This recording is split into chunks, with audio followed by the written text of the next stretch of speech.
जी, तो इंटरव्यू शुरू होते ही सबसे पहला क्वेश्चन जो आपसे पूछा जाता है वो है tell me something about yourself. मुझे अपने बारे में कुछ बताइए। इसमें इंटरव्यूअर सिंपली आपसे कह रहा है जी कि अपना तारुफ करवाइए। ठीक है, tell me something about yourself. इसमें आपने समथिंग को देखकर सुनकर घबरा नहीं जाना। सिंपली आपसे बेसिक इंट्रोडक्शन करवाने को कहा जा रहा है। ठीक है, तो बेसिक इंट्रोडक्शन में आपने क्या बताना होता है? अपना नाम, अपनी तालीम, ठीक है, और अभी आप क्या कर रहे हैं। Right, so well my name is Asim या आई एम आसिम। आप इस तरह से अपना नाम हरगिज़ नहीं बताएंगे, दिस इज़ आसिम। ठीक है, ये नाम बताने का बिल्कुल गलत तरीका है फॉर्मल जगहों पर। ठीक है, यानी इंटरव्यू, स्कूल, कॉलेजेस में। ओके ओके, उसके बाद आप अपनी तालीम बताएंगे। कैसे? ये सेंटेंस है, I have completed my graduation from, और उसके बाद इदारे का नाम। ठीक है जी। फर्दर अगर आप अपनी तालीम कंटिन्यू किए हुए हैं तो यहां से आगे मजीद सेंटेंस बढ़ाएं, and now I am doing my masters. Right, okay. एक बात याद रखिए, यहां पर आपने अपनी जो रीसेंट क्वालिफिकेशंस हैं वो बतानी है। ठीक है, ये मत बताइएगा कि मैंने पहले BS यहाँ से किया है और उसके बाद MS यहाँ से किया है, ऐसा बिल्कुल नहीं करना। ठीक है, आपने सिंपली अपनी जो लेटेस्ट रीसेंट क्वालिफिकेशंस हैं वो बतानी है। ठीक है, अगर आपका MS है तो वो बताइए, PhD है तो वो बताइए। राइट, पिछली जो क्वालिफिकेशंस है उसको बिल्कुल छोड़ दीजिए। तो ये आपका इस क्वेश्चन का आंसर हो गया जी। आगे बढ़ते हैं जी। तो नेक्स्ट क्वेश्चन आपसे हो सकता है, sir you are a fresher now. तो आपको काम का तजुर्बा नहीं है, या यही सवाल आपसे एक और तरह से भी हो सकता है, sir you have no working experience. Okay, जवाब आप क्या देंगे?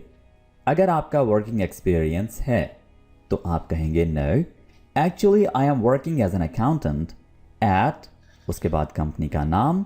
ठीक है, और फिर आप कह सकते हैं जी कि अगर वो जॉब पार्ट टाइम है, as a part time accountant, और मज़ीद टाइम भी बता सकते हैं, कितने अरसे से ड्यूरेशन बता सकते हैं। ठीक है, but now I am looking for a better opportunity. Y do you need this job? आपको इस जॉब की ज़रूरत क्यों है? जवाब आप देंगे, I am quite satisfied with my current job, but now I am looking for a more productive role so I can be able to grow in terms of future and skills. यानी आप ये बताना चाह रहे हैं जी कि आप अपनी पिछली जॉब से ठीक ठाक सेटिस्फाइड हैं, लेकिन अब आपको मज़ीद बेहतर जॉब की तलाश है। ठीक है, ओके, किस लिए? कि आप फ्यूचर बेहतर बना सकें और अपनी स्किल्स को भी ग्रो कर सकें। ऑलराइट दोस्तों, इंटरव्यू में आपसे ये भी पूछा जा सकता है कि आपको इस जॉब अनाउंसमेंट के बारे में कैसे पता चला, कहाँ पर आपने इस जॉब के बारे में सुना।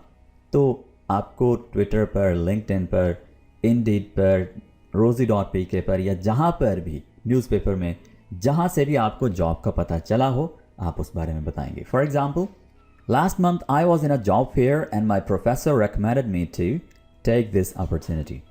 जी, why do you want to work here? दोस्तों, आपने इस सवाल का जवाब देना है रीजंस के साथ। ठीक है, आपने बताना है कि कंपनी कैसे बेहतर है, आप इस कंपनी को ज्वाइन क्यों करना चाहते हैं। तो यहाँ पर मेरे पास एक शॉर्ट सा आंसर है, सैम्पल आंसर है। कंपनी का इमेज बहुत अच्छा है जो कि आपको अट्रैक्ट करता है। नंबर 2, ये कंपनी इंटरनल प्रमोशंस को बहुत तरजीह देती है, यानी जो लोग वहाँ पर ऑलरेडी काम कर रहे हैं उन्हीं लोगों को ट्रेनिंग्स देकर प्रमोट करके ऊपर लाया जाता है, बजाय इसके कि वो नए लोगों को रखें।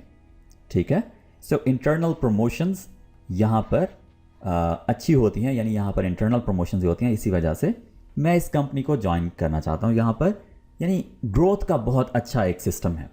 ठीक है, so the answer is your company image attracts me a lot. This company encourages internal promotions, so this can be a best incentive for my future.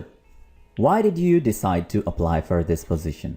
आपने इस जॉब के लिए अप्लाई करने का फैसला क्यों किया?